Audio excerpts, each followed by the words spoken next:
Hello and welcome to the West City Church podcast.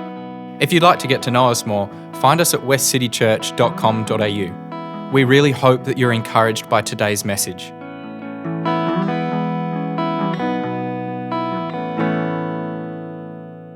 Hi everyone, name's Neil Chisolm, people call me Chiz, and as Phil said and kindly introduced me, I'm going to be continuing the journey through the Sermon on the Mount, and particularly the Beatitudes actually.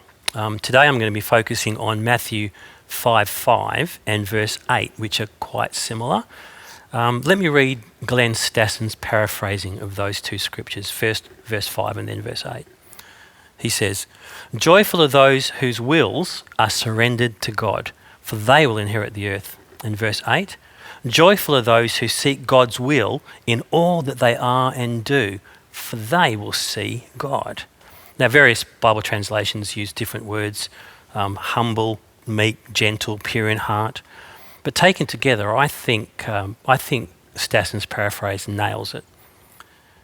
Let me put it like this. Those who imperfectly walk humbly, meekly and gently, who have a pure heart in the sense of not being driven by pride and the pursuit of more and more, they will inherit what's worth inheriting and will have a unique opportunity to encounter God. And they're the people, you and I hopefully, who have surrendered their will to God's will. Now that opens a can of worms, right? And we're certainly not going to be able to figure that out in 15 minutes. You know, what about God's will? Huge subject. But there are some things I think are worthwhile touching on, particularly perhaps in this sort of post-COVID-19 direct effect environment. You know, in the middle of the worst 24 hours of Jesus' life, when he was in the Garden of Gethsemane, he said, and I'm sure you know this, he said to his Father, "Yet not my will, but yours be done." That's in Matthew 28. See, following Jesus means surrendering to the Father's will. But that can be a bit fuzzy to me, and it can give the impression that I'm supposed to do nothing or say nothing or, sort of wait for God to do something. And that isn't what I'm advocating. That isn't what we're talking about this morning. Let me use a metaphor of a running race. And I'm not terribly sporty, but I always watch the Olympics, and I'm always watching the 100 metres and the 400 metres, So it's the 400 metres Olympics final, and I'm one of the runners, and I'm as likely as anyone in the field to get a medal. So what do I need to do? Well, I need to get into the right starting position, or it doesn't matter how superior I am to all the other runners in the field, right? If the starting gun fires when I'm not in the right stance, well, I won't be at the end. I won't be one of the medal winners, I'm going to be disqualified, actually. And if I do have the joy of running that race, if I do get to run that race, I'm going to need to run in a lane. And then when the lane isn't quite as distinct, I'm going to have a game plan, right? So let me break that down a little bit. So I'm in the right starting position first. I've got the right stance. I've practiced that stance. The right stance in the Christian journey is one of surrender. That's kind of the beginning. That's the starting point. That's the starting stance. That's the start of the race. Humans are people who have desires and longings and loves, things they want to do and be and achieve. And I think we all have the desire to be more, to experience more, to know more, to live a life that more fully comes with the dreams and the imagination and the hopes that we have. And I do think that's actually part of the image of God. That's in all of us, actually.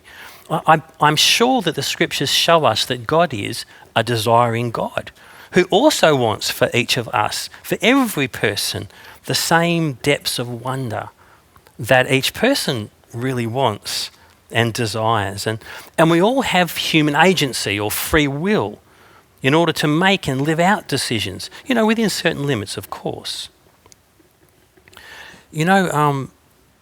The only way we can really experience the depths of God's desire for us is to surrender our will to his will so that he can, over time, reorder our desires so that they can be the way they should be.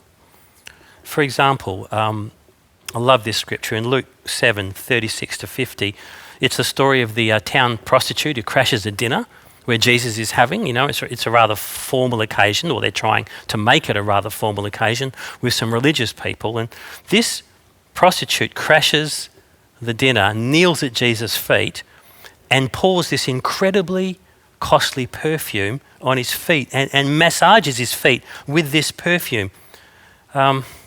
It's pretty much everything she has, right? And she just gives everything. And let me read a quote about that verse from a famous theologian named Sarah Coakley. She says, "How striking then that Jesus, on the eve of his passion, commends such an excessive and costly show of love. He commends it not only for what it is, a gift beyond measure, but also for what it ultimately speaks about." And I love this: the authentic human response to divine gift and forgiveness. A response to that supernatural gift which alone can finally break the hold of the worldly gift exchange economy on our wills and our imaginations.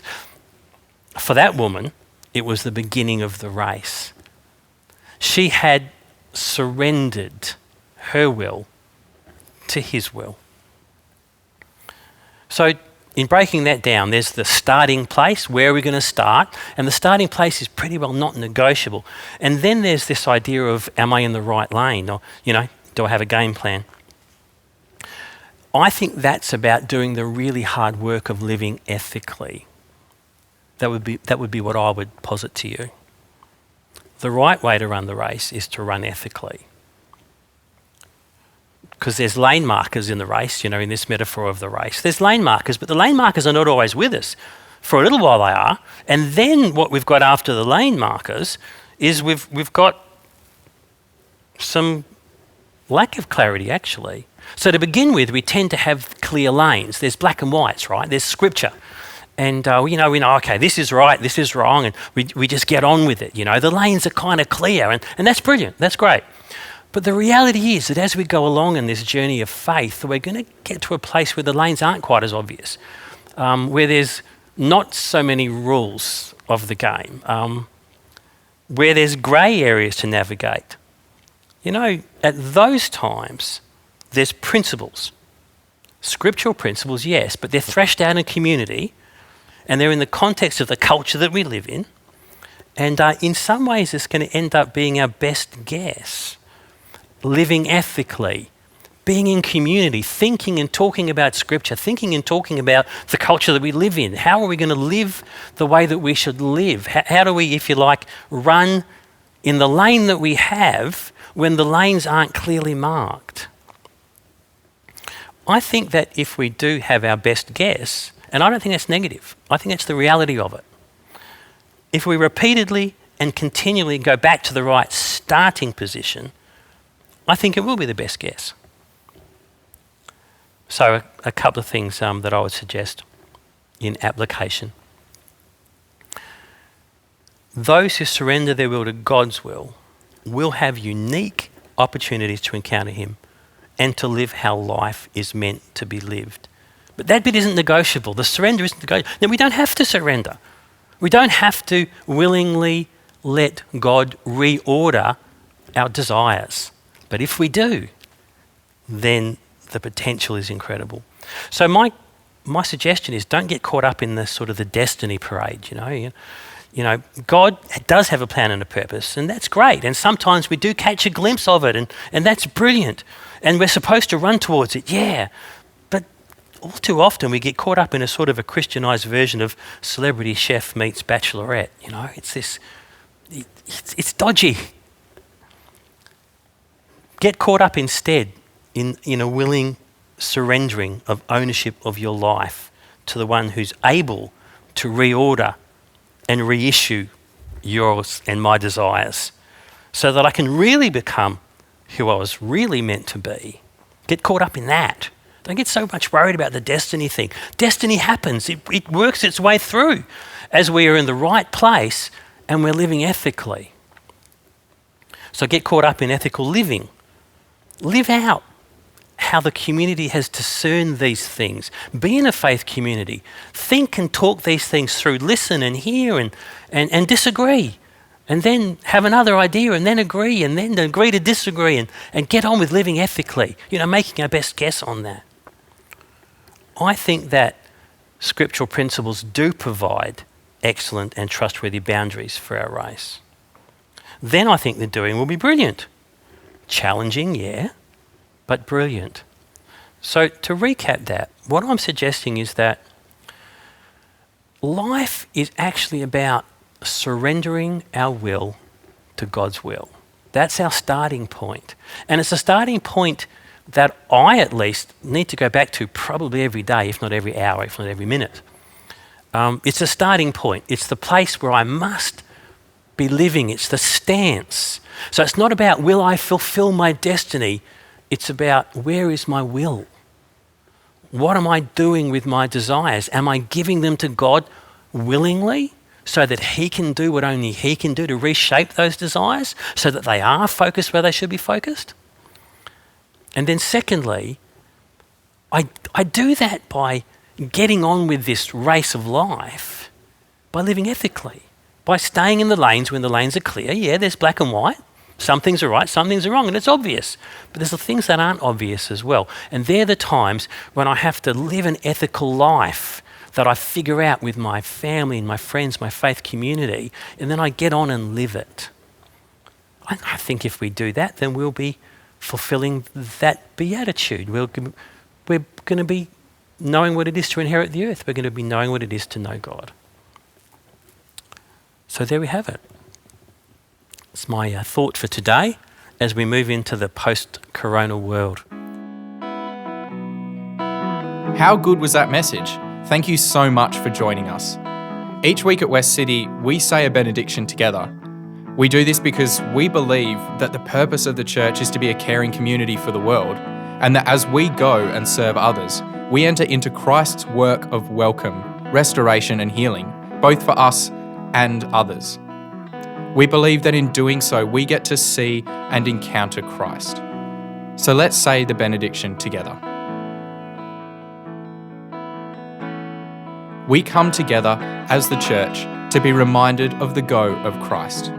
So we will go out and feed the hungry, go out and clothe the naked, go out and fight for justice, go out and end oppression, go out and proclaim anew the old story, go out and associate with those who don't look like us, think like us, act like us, and don't even like us. And we'll do it all in the name of the one who sent us. His name is Jesus.